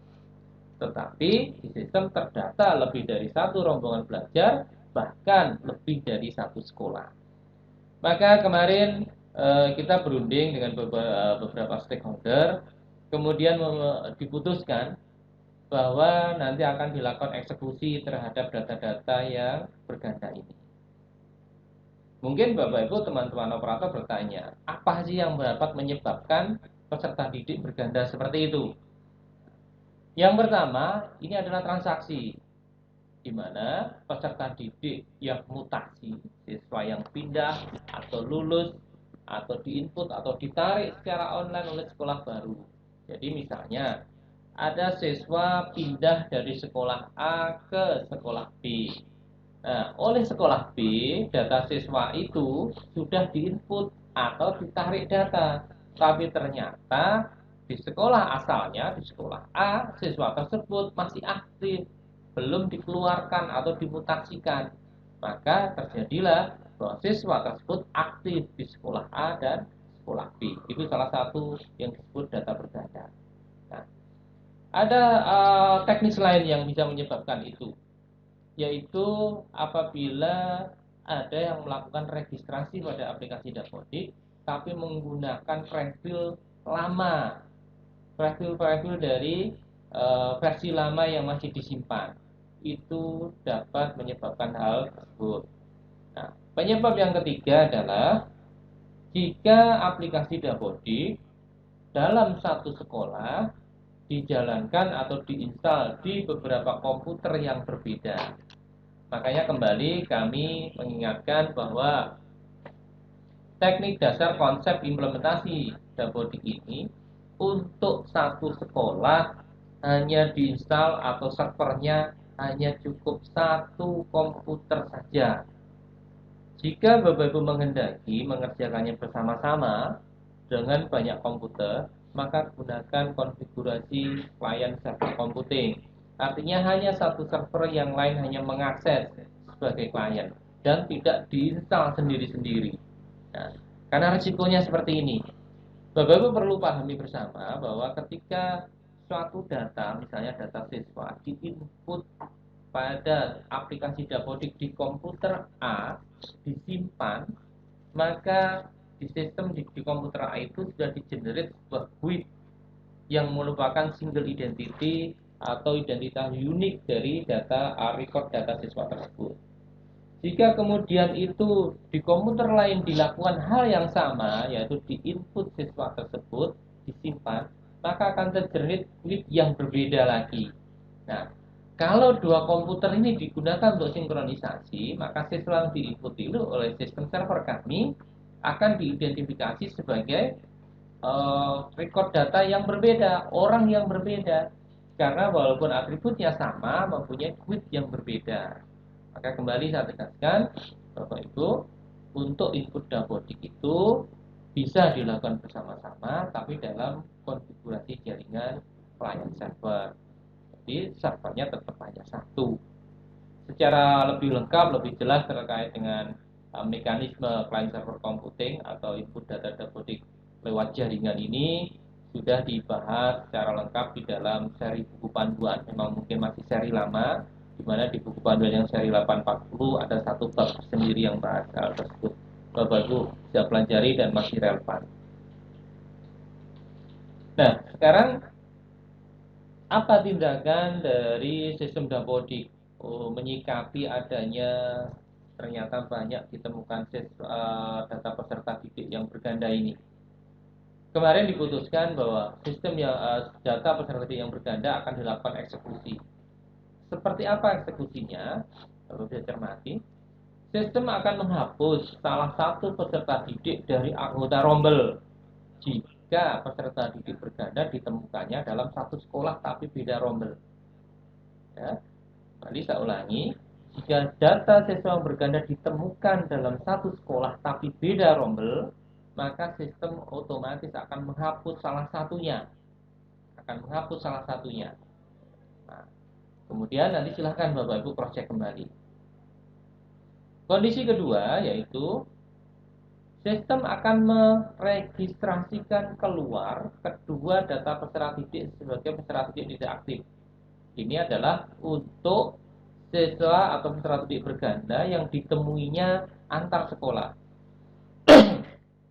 Jadi misalnya ada satu siswa terdaftar berganda, dia terdata di sekolah A dan sekolah B.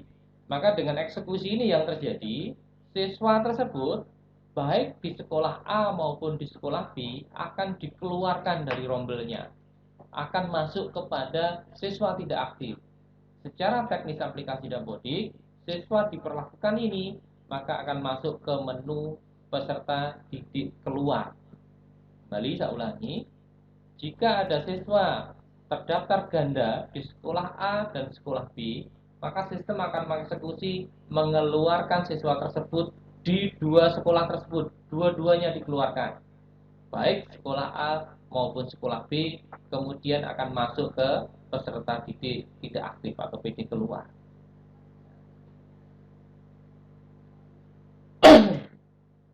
Lalu banyak sekali pertanyaan dari teman-teman operator, bagaimana caranya saya bisa tahu kalau ternyata di sekolah saya ada siswa berganda itu?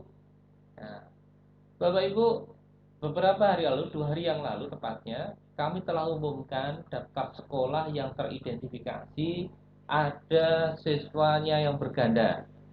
Bapak Ibu silahkan diakses beritanya di web dapo.dikdasmen.kemdikbud.go.id. Di sana ada salah satu berita daftar sekolah teridentifikasi peserta didik berganda. Silahkan diakses, silahkan dicermati, pastikan. Berarti Bapak Ibu harus mencermati jika ternyata sekolah Bapak Ibu adalah masuk di dalam daftar sekolah tersebut. Eksekusi lain yang dilakukan adalah kami telah menginformasikan masalah ini secara masif. Cara yang kami lakukan adalah kami menggunakan SMS blast, yaitu dengan mengirim SMS kepada 1 kepala sekolah, 2 operator, 3 adalah kakak datadik dinas pendidikan kabupaten kota. Nah, sistemnya Bapak Ibu, apabila di aplikasi dapodik nomor handphone dari kepala sekolah sudah terdata, sudah dimasukkan dengan lengkap, maka yang pertama di SMS adalah kepala sekolahnya. Akan tetapi, jika nomor handphone dari kepala sekolah tidak terdata di aplikasi Dapodiknya, maka yang dikirimi adalah operator Dapodiknya.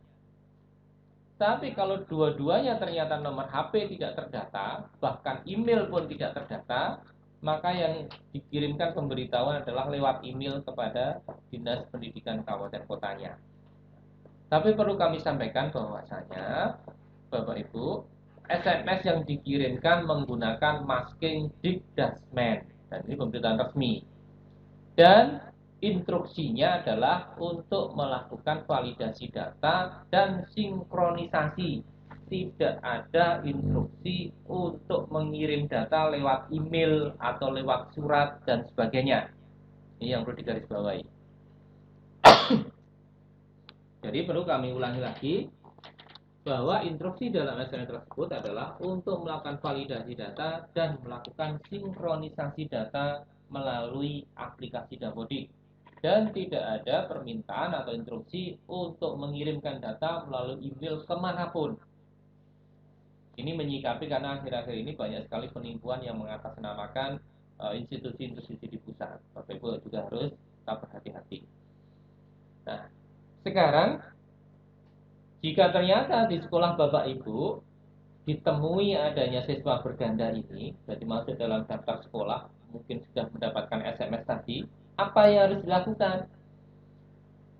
Pertama, lakukan sinkronisasi aplikasi Dapodik atau kalau perlu lakukan registrasi ulang.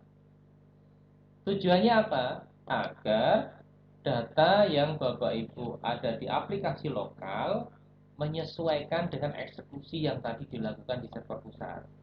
Bapak Ibu saat ini, kondisi saat ini, jika Bapak Ibu belum sinkron, kemudian cross check data, coba bandingkan data jumlah siswa khususnya antara yang terdata di aplikasi Dapodik dengan yang ada di server Dapodik pusat di manajemen. Kalau Bapak Ibu di sekolahnya ada siswa berganda dan telah dieksekusi, pasti akan menemui kondisi bahwa siswanya tidak sama. Siswa yang ada di server pusat berkurang karena adanya proses penghapusan tadi. Nah, maka eksekusi yang pernah dilakukan oleh Bapak Ibu adalah melakukan sinkronisasi. Tujuannya adalah mengupdate proses pelaksanaan eksekusi yang ada di server pusat. Nah, kemudian ini jumlah peserta didiknya divalidasi, disesuaikan, dicocokkan. Nah, setelah melakukan sinkronisasi, bagaimana cara melacak yang mudah? Oh, saya ternyata ada 2 siswa nih yang berganda dan terhapus, berarti siswa saya berkurang 2. Siapa 2 orang ini? Bagaimana dengan cepat melacaknya? Bapak Ibu dapat memanfaatkan fitur validasi yang ada di front end. Nah, ketika divalidasi nanti akan diketahui bahwa siswa yang terhapus tersebut pasti akan ada warning bahwa siswa tersebut kondisinya tidak aktif. Nah, itu yang menjadi target. Kemudian Bapak Ibu validasi, dikonfirmasikan. Jika kondisinya peserta didik itu benar terdaftar di sekolah Bapak Ibu dan aktif, maka silakan diaktifkan kembali. Caranya bagaimana? Tadi kan eksekusinya bahwa di 2 sekolah yang terdapat sifat berganda, eksekusi sistem adalah dua-duanya akan dinonaktifkan. Dinonaktifkan artinya dua-duanya akan masuk kepada menu PD keluar. Nah, jika ternyata memang benar bahwa siswa tersebut aktifnya di sekolah Bapak Ibu, maka Bapak Ibu tinggal melakukan proses mengaktifasi kembali. Caranya yaitu dengan masuk ke menu PD keluar, cari siswanya itu, kemudian dibatalkan.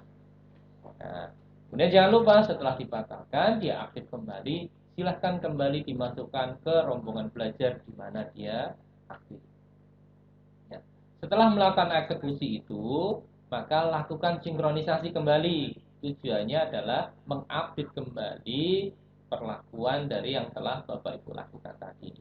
Nah, cuma di sini kami warning, ada perhatian di bawah bahwa sekolah dilarang mengaktifkan kembali data peserta didik yang memang sudah mutasi. Tadi kan kondisi di mana kenapa eksekusi ini dilakukan? Karena ketika seorang siswa mutasi dari sekolah A ke sekolah B, sekolah B-nya sudah memasukkan aktif siswanya, tapi ternyata di sekolah A siswa tersebut juga masih aktif karena belum dimutasikan. Maka kembali untuk siswa yang memang sudah dinonaktifkan secara sistem dan memang siswa tersebut sudah tidak aktif kembali di sekolah Bapak Ibu, maka jangan diaktifkan kembali.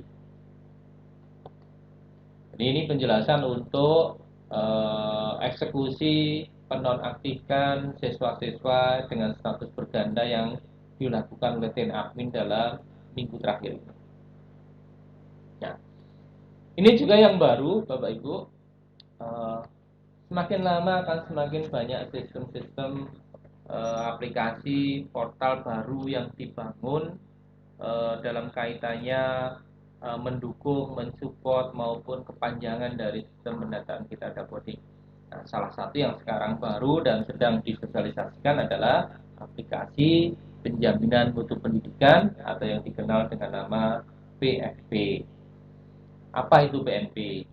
Jadi PMP ini memang sistem yang dibuat oleh Ditjen Dikdasmen, di mana aplikasi PMP ini difungsikan untuk pengambilan data mutu dari jenjang pendidikan dasar dan menengah. Apakah sekolah harus menjalankan aplikasi PMP? Iya, harus menjalankan aplikasi PMP. Nah, aplikasi PMP itu sendiri secara teknis akan berisi kuesioner-kuesioner untuk nanti diisi atau dijawab.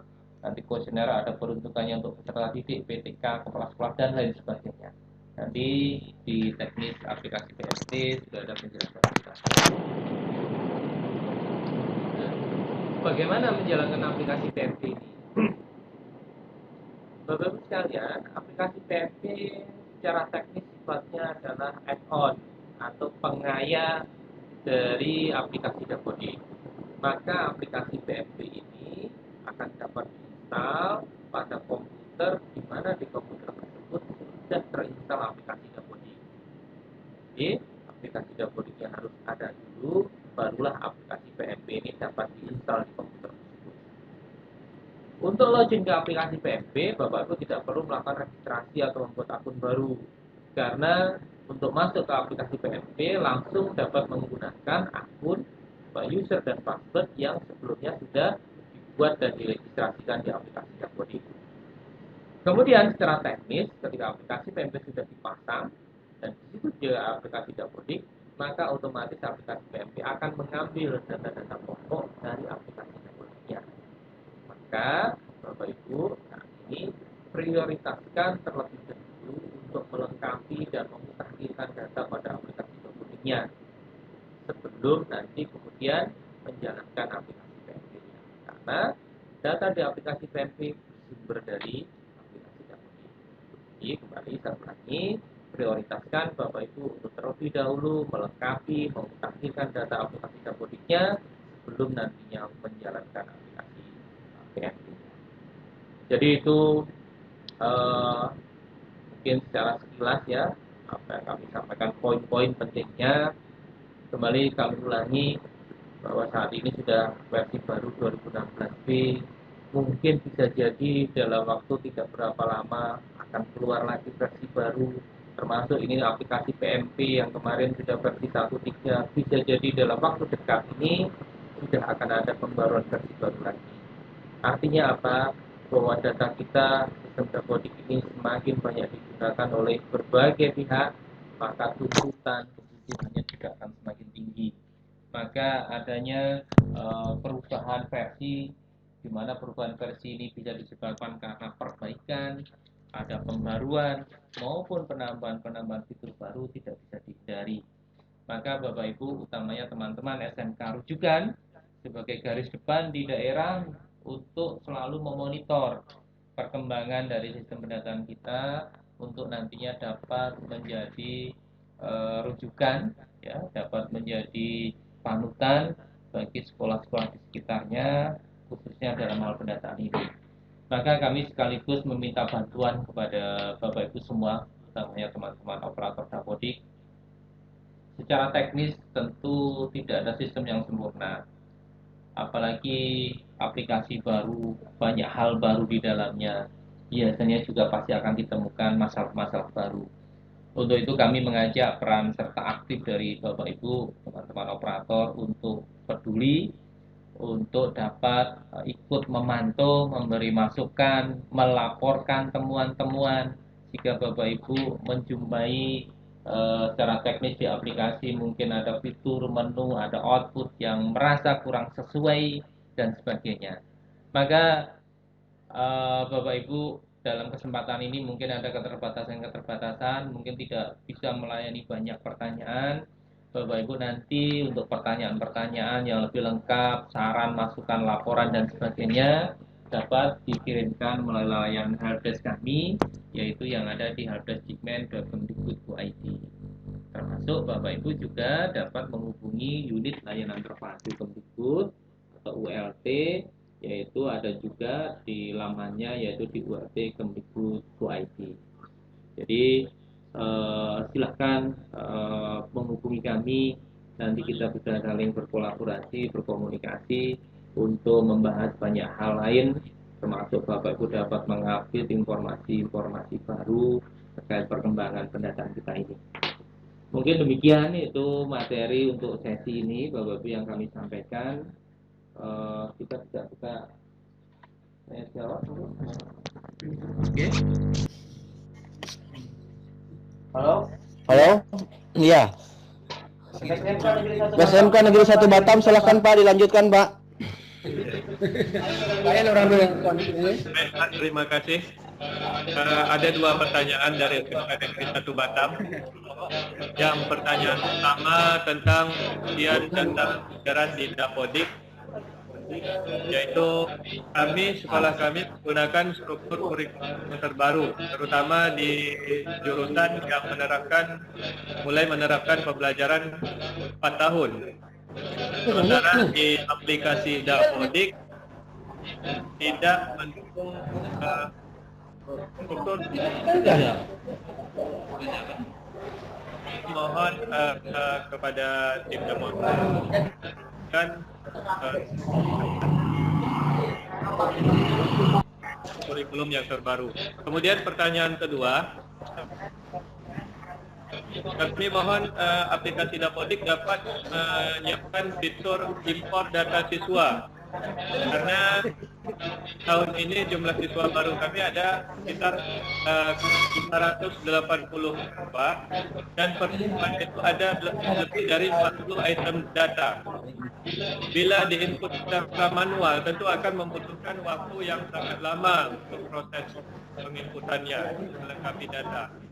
Dan tahun-tahun berikutnya jumlah siswa akan terus selalu bertambah. Jadi, aplikasi Dapodik agar diberikan fitur atau fasilitas untuk impor data siswa dari Excel. Mungkin dua itu saja pertanyaan dari SMK Negeri 1 Batam. Terima kasih. Wassalamualaikum warahmatullahi wabarakatuh. Baik, terima kasih dari SMK 1 Batam tadi sudah berikan pertanyaan. Kami coba semaksimal mungkin untuk merekam. Secara garis besar apa yang ditanyakan pertama masalah kurikulum baru. Di beberapa daerah kami memang sempat ditanyakan adanya kurikulum baru 2013 atau ada menyebutnya kurikulum revisi dan sebagainya. Bapak Ibu sekalian, perlu dipahami bahwa apa yang kami tuangkan di dalam aplikasi Dapodik ini secara sistem tentunya adalah mengacu pada regulasi yang sudah baku. Nah, terkait dengan kurikulum memang sejauh ini belum ada informasi dan konfirmasi terkait dengan kurikulum K13 revisi. Jadi kami menunggu informasi resmi seperti apa acuannya, juknisnya. Kalau memang itu sudah menjadi sebuah ketetapan, maka barulah sistem Dapodik akan mengikuti. Karena kalau kita ngamati ternyata di beberapa daerah yang sudah mulai menerapkan itu prinsipnya adalah masih piloting. Nah, kalau masih piloting berarti kan belum dilakukan di aplikasi, diimplementasi secara bersama. Maka kami belum dapat membuat itu menjadi acuan di dalam aplikasi Dapodik. Yang kedua tadi ada tuntutan mengenai impor data siswa. Ini sebenarnya masalah klasik yang sudah cukup lama dibahas. Jadi Bapak Ibu, kenapa sampai dengan hari ini di aplikasi Dapodik tidak disediakan fitur impor siswa by Excel? Karena aplikasi Dapodik selalu saat ini sudah banyak digunakan sebagai dasar transaksi, di mana kalau kita bicara transaksi adalah yang diutamakan adalah mengenai kevalitan atau kualitas data. Kalau menggunakan teknik impor, Bapak Ibu, secara teknis ya betul akan dapat memasukkan data dengan cepat, tapi korelasinya kualitasnya sangat rendah. Ini pengalaman kami. Kami di sistem-sistem yang sebelumnya, kalau Bapak Ibu operator pendataan cukup lama, pasti dulu mengenal sistem kita yang namanya paket aplikasi sekolah atau PAS. Dulu semua data di PAS itu dapat diimpor, disediakan fasilitas impor by Excel. Nah, seringkali ketika proses impor banyak ditemui atribut data yang tidak lengkap. Contoh lah misalnya mau impor data siswa, ternyata tanggal lahirnya datanya nggak lengkap, nggak bawa. Akhirnya atau golongan darahnya belum ada datanya, sehingga mensiasati agar impor bisa sukses, semua datanya dibuat sama, misalnya golongan darahnya A semua dan seterusnya. Memang saat itu impor selesai, sukses, data masuk, tapi dalam tanda petik sebenarnya datanya kualitasnya sangat rendah. Diharapkan setelah data masuk, teman-teman segera memvalidkan data itu. Tapi faktual kondisi saat ini ditunggu 2 tahun, 3 tahun pun datanya ya masih sama aja, belum dilakukan validasi lagi. Nah, berangkat dari kondisi seperti itu, maka sampai dengan hari ini tim Dapodik dan tim konsultan juga belum menyetujui adanya fasilitas impor data. Nah, bagaimana solusinya untuk sekolah-sekolah yang data siswanya banyak, besar, yang tentu membutuhkan waktu dalam melakukan proses input data? Maka ada fasilitas-fasilitas lain yang dapat digunakan. Satu, fasilitas yang dapat digunakan tadi sudah sempat dibahas, yaitu memanfaatkan konfigurasi jaringan, yaitu client server, di mana input data tidak dilakukan dari satu komputer saja, tapi dapat dilakukan secara bersama-sama dari banyak komputer dalam konfigurasi jaringan.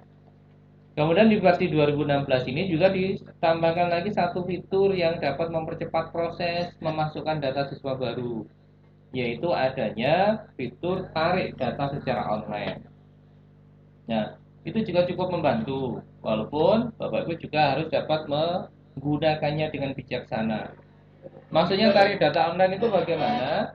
Jadi, tarik data online itu adalah dengan dasar pemikiran Bapak Ibu, pekerjaan besar operator Dapodik itu setiap awal tahun ajaran baru adalah memasukkan siswa baru.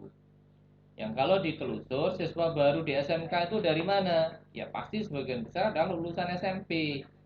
Nah, kalau kita bicara lulusan SMP, berarti siswa tersebut pada hakikatnya secara teknis datanya sudah ada di Dapodiknya SMP. Maka tentu data tersebut juga dapat ditarik. Nah, cuman yang perlu juga dipahami, jika data itu ditarik, sebenarnya data siapa sih yang ditarik itu?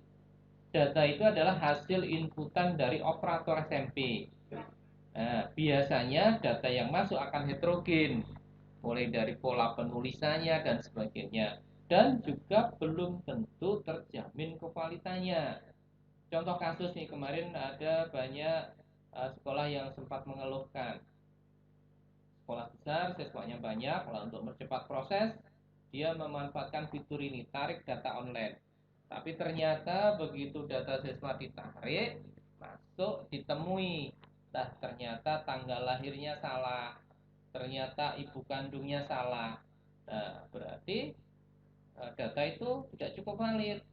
Kalau terjadi kesalahan seperti itu, berarti harus memperbaiki ulang. Nah, memperbaiki kalau sudah masuk di aplikasi Dapodik, tentu nggak bisa langsung diperbaiki di aplikasinya.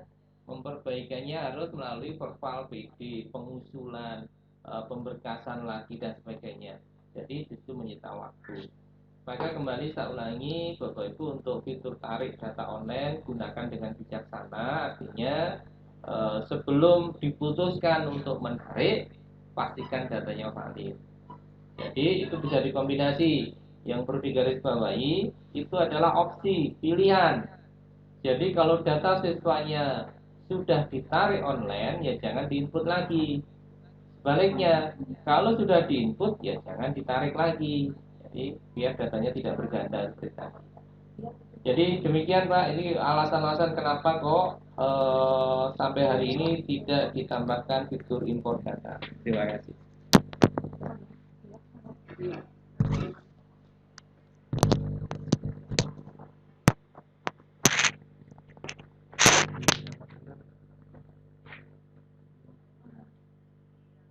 Oke, ini satu lagi.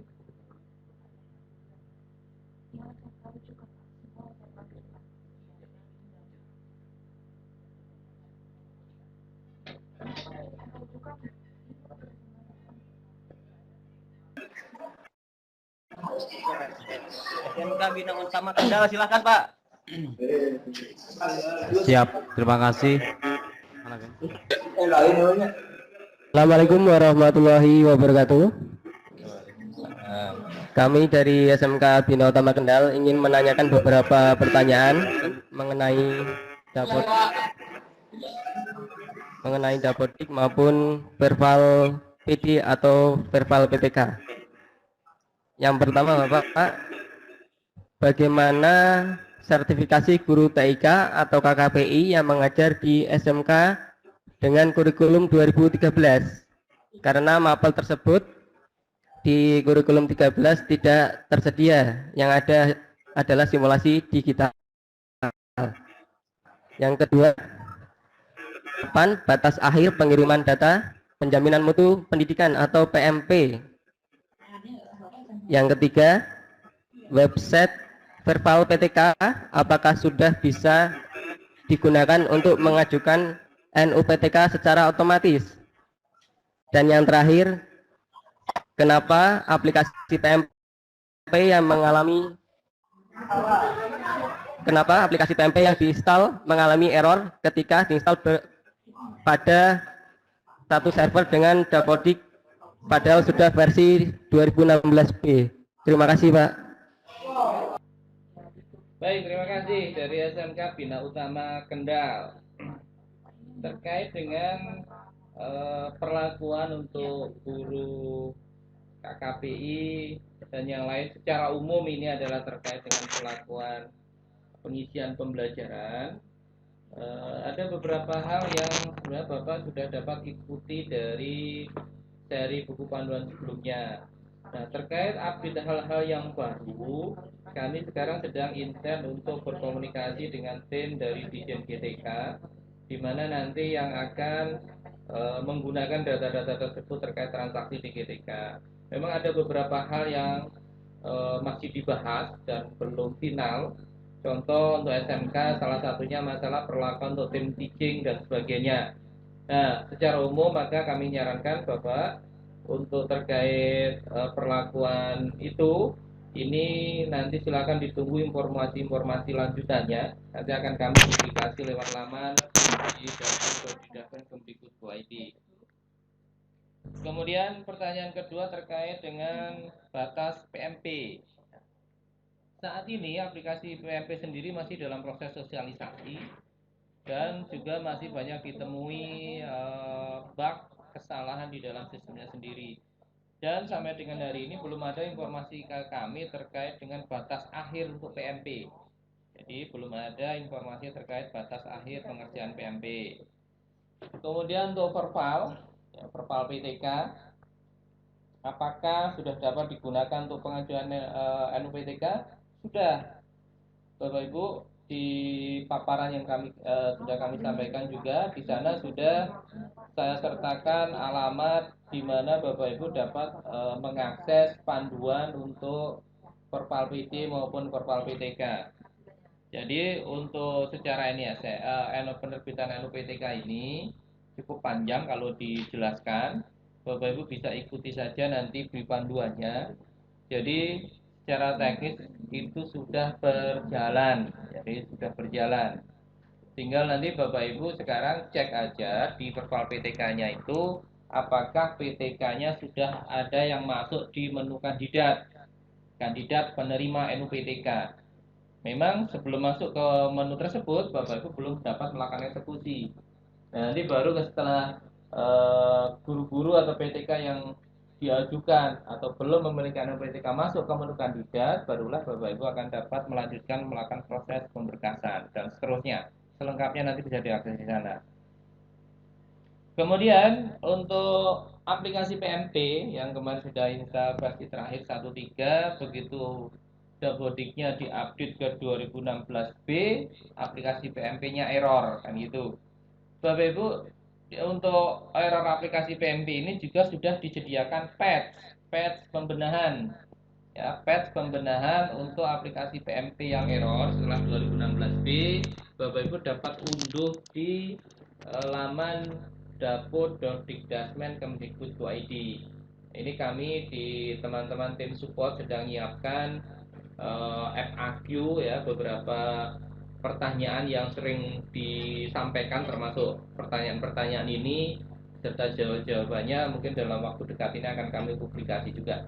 Jadi silakan ditunggu informasi berikutnya. Jadi untuk yang PMP error, Bapak Ibu sekarang bisa eksekusi dengan mendownload patch yang ada di laman dapur.dikdasmen.kemdikbud.id.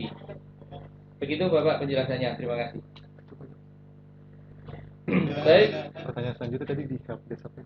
Ya. Baik Bapak Ibu sekalian, karena keterbatasan waktu, jadi untuk pertanyaan-pertanyaan selanjutnya nanti baik laporan, masukan dan lain sebagainya selanjutnya Bapak Ibu bisa sampaikan ke kami lewat laman helpdesk.dikmen.kemdikbud.id. Nanti lewat sana teman-teman akan membantu memberikan penjelasan. Jadi untuk sesi siang ini materi kami cukupi. Nanti ya mudah-mudahan kita ada kesempatan untuk berjumpa lagi di lain waktu dalam tema yang lain. Terima kasih, kami akhiri. Wassalamualaikum warahmatullahi wabarakatuh.